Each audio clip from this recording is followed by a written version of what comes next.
Hello guys, welcome back to my channel. കഴിഞ്ഞ വീഡിയോയിൽ നമ്മൾ മെറ്റാസ്പ്ലോയിറ്റ് ഫ്രെയിംവർക്ക് എന്ന ടൂൾ ഇൻസ്റ്റാൾ ചെയ്ത് വെച്ചിരുന്നു അല്ലേ? സോ ഇന്ന് നമ്മൾ അതിനെക്കുറിച്ച് പഠിക്കാൻ പോവുകയാണ്. സോ വീഡിയോ മാക്സിമം സ്കിപ്പ് ചെയ്യാതെ കാണാൻ ശ്രമിക്കുക, എങ്കിൽ മാത്രമേ ഞാൻ പറയുന്ന കാര്യങ്ങൾ കറക്റ്റായിട്ട് നിങ്ങൾക്ക് മനസ്സിലാവുകയുള്ളൂ. ഓക്കെ, സോ ഇന്നത്തെ വീഡിയോ കുറച്ച് ലെങ്തി ആയിരിക്കും. നമുക്ക് ഒരുപാട് കാര്യങ്ങൾ ഇതിൽ ചെയ്യാനുണ്ട്. കഴിഞ്ഞ വീഡിയോയിൽ ഞാൻ പറഞ്ഞിട്ടുണ്ടായിരുന്നു നമ്മുടെ ടെർമെക്സിൻ്റെ മോസ്റ്റ് ഇമ്പോർട്ടൻറ്റ് ടൂളാണ് മെറ്റാസ്പ്ലോയിറ്റ് എന്ന് പറയുന്നത്. സോ എല്ലാവരും വീഡിയോ സ്കിപ്പ് ചെയ്യാതെ കാണാൻ ശ്രമിക്കുക. അതുപോലെ തന്നെ നിങ്ങൾ ആദ്യമായിട്ടാണ് ഈ ചാനൽ കാണുന്നതെങ്കിൽ ഇത് ടെർമെക്സ് ട്യൂട്ടോറിയലിൻ്റെ ഒരു സീരീസാണ്. സോ ഇതിനു മുമ്പ് ഞാൻ അപ്ലോഡ് ചെയ്തിരിക്കുന്ന വീഡിയോസ് എല്ലാം കൃത്യമായി കാണുക, എങ്കിൽ മാത്രമേ ഞാൻ വീഡിയോയിൽ പറയുന്ന കാര്യങ്ങൾ എന്താണെന്ന് നിങ്ങൾക്ക് മനസ്സിലാവുകയുള്ളൂ. അതുപോലെ തന്നെ വീഡിയോയിൽ പറയുന്ന കമാൻഡ്സും കാര്യങ്ങളുമൊക്കെ ഞാൻ ഡിസ്ക്രിപ്ഷനിൽ കൊടുത്തേക്കാം. നിങ്ങൾക്ക് വേണമെങ്കിൽ അവിടെ നിന്ന് ചെക്ക് ചെയ്യാവുന്നതാണ്. So guys, let's get started. അപ്പോൾ ഗൈസ്, ആദ്യം ടെർമെക്സ് അപ്ഡേറ്റ് ആൻഡ് അപ്ഗ്രേഡ് ചെയ്യുക. അതിനുശേഷം മെറ്റാസ്പ്ലോയിറ്റ് എന്ന ടൂൾ ഓപ്പൺ ചെയ്യാനായി MSF കൺസോൾ എന്ന് കൊടുത്ത് എൻ്റർ അടിക്കുക. ഓപ്പൺ ആവാൻ കുറച്ച് ടൈം എടുക്കും, സോ വെയിറ്റ് ചെയ്യുക.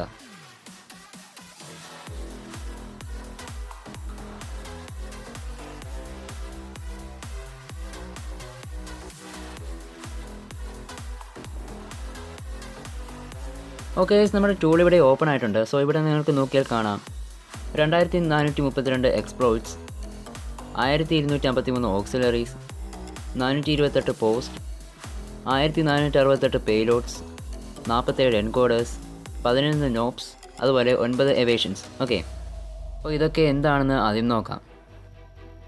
ഓക്കെ, അപ്പോൾ ഫസ്റ്റ് വൺ എക്സ്പ്ലോയിറ്റ്സ്. എക്സ്പ്ലോയിറ്റ്സ് എന്ന് വെച്ചാൽ അതൊരു സെറ്റ് ഓഫ് കോഡാണ്.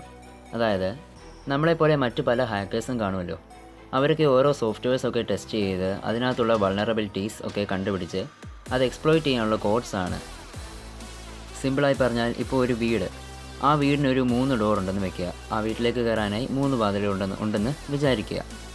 അതിൽ ഏതെങ്കിലും ഒരു ഡോർ വീക്കായിരിക്കും. ഓക്കെ, നമ്മൾ ജസ്റ്റ് ഒന്ന് തള്ളിക്കൊടുത്താൽ ആ ഡോർ ഓപ്പൺ ആകും. സോ അത് ആ വീടിൻ്റെ ഒരു വൾനറബിലിറ്റിയാണ്. ഒരു കള്ളൻ വന്നു കഴിഞ്ഞാൽ ആ വീട്ടിലേക്ക് കയറാനുള്ള ഒരു വൾനറബിലിറ്റിയാണ് ആ വീക്കായിട്ടുള്ള ഡോർ. സോ അതുപോലെ നമ്മൾ ഉപയോഗിക്കുന്ന ഓരോ ഡിവൈസസിനും ഓരോ സോഫ്റ്റ്വെയർസിനും വൾനറബിലിറ്റീസ് ഉണ്ട്.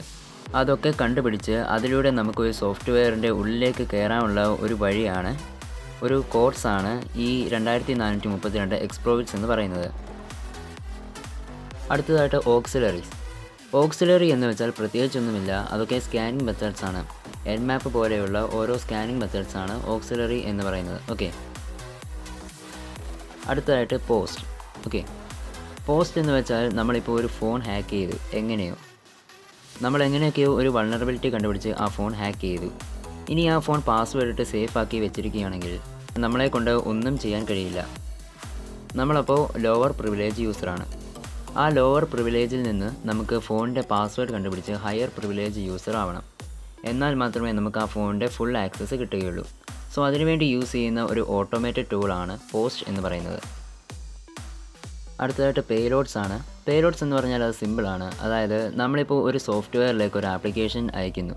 ആ ആപ്ലിക്കേഷൻ ആ യൂസർ ഓപ്പൺ ചെയ്യുകയാണെങ്കിൽ നമുക്ക് ആ സോഫ്റ്റ്വെയറിലേക്ക് ഒരു ആക്സസ് കിട്ടും. അതായത് നമ്മൾ ഫേക്ക് ആയിട്ടുള്ള എന്തെങ്കിലും ഒരു ആപ്ലിക്കേഷൻ ഉണ്ടാക്കുന്നു, എന്നിട്ടത് എന്തെങ്കിലും ഒരു ഗെയിം ആണെന്നൊക്കെ പറഞ്ഞിട്ട് നമ്മുടെ വിക്ടിമിനെ കൊണ്ട് അത് ഓപ്പൺ ചെയ്യിക്കുന്നു. ആ ആപ്ലിക്കേഷനിൽ നമ്മൾ മാൽവെയർ ഇഞ്ചെക്റ്റ് ചെയ്തിട്ടുണ്ടാകും. വിക്ടിം അത് ഓപ്പൺ ചെയ്യുമ്പോൾ ആ മാൽവെയർ പണി തുടങ്ങും. അങ്ങനെ നമുക്ക് ആ സോഫ്റ്റ്വെയറിലോട്ട് ഒരു കണക്ഷൻ കിട്ടും. ബേസിക്കലി ഇങ്ങനെയാണ് ഒരു ഡിവൈസ് ഹാക്ക് ചെയ്യുന്നത്. സോ ആ ഒരു മാൽവെയർ ആപ്ലിക്കേഷനാണ് പേലോഡ്സ്. അടുത്തതായിട്ട് എൻകോഡേഴ്സ് ആണ്. എൻകോഡേഴ്സ് എന്ന് വെച്ചാൽ നമ്മുടെ ഈ പറയുന്ന പേലോഡ്സ് ഒരു ഡിവൈസിൽ റൺ ചെയ്യിക്കുമ്പോൾ ആ ഡിവൈസിലുള്ള ആൻറ്റിവൈറസ് നമ്മുടെ ആ ഫയൽ വൈറസ് ആണെന്ന് കണ്ടുപിടിക്കും. സോ അതിനെ മറികടക്കാനാണ് എൻകോഡേഴ്സ് യൂസ് ചെയ്യുന്നത്.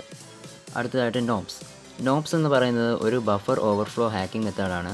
സോ അതെന്താണെന്ന് നമുക്ക് പിന്നെ ഒരിക്കൽ പഠിക്കാം. ഓക്കെ, അപ്പോൾ നമ്മൾ മെറ്റാസ്പ്ലോയിറ്റിൻ്റെ അകത്തുള്ള ടൂൾസും കാര്യങ്ങളൊക്കെ മനസ്സിലാക്കി. സോ ഇപ്പോൾ നിങ്ങൾക്ക് മനസ്സിലായില്ലേ എത്രത്തോളം പവർഫുൾ ആയിട്ടുള്ള ഒരു ടൂളാണ് ഇതെന്ന്. സോ ഇന്നത്തെ വീഡിയോ ഇവിടെ വെച്ച് വൈൻഡപ്പ് ചെയ്യുന്നു. വീഡിയോ ഒരുപാട് ലെങ്തി ആകുന്നതുകൊണ്ടാണ് ഇവിടെ വെച്ച് സ്റ്റോപ്പ് ചെയ്യുന്നത്. വീഡിയോ ഇഷ്ടപ്പെട്ടാൽ ലൈക്ക് ചെയ്യുക. ഇനിയും വരാനിരിക്കുന്ന വീഡിയോസിൻ്റെ നോട്ടിഫിക്കേഷൻ കിട്ടാനായി ചാനൽ സബ്സ്ക്രൈബ് ചെയ്ത് ബെല്ലൈക്കൺ എനേബിൾ ചെയ്യുക. പുതിയ വീഡിയോയുമായി ഞാൻ വീണ്ടും വരുന്നതുവരെ എല്ലാവർക്കും ഗുഡ് ബൈ.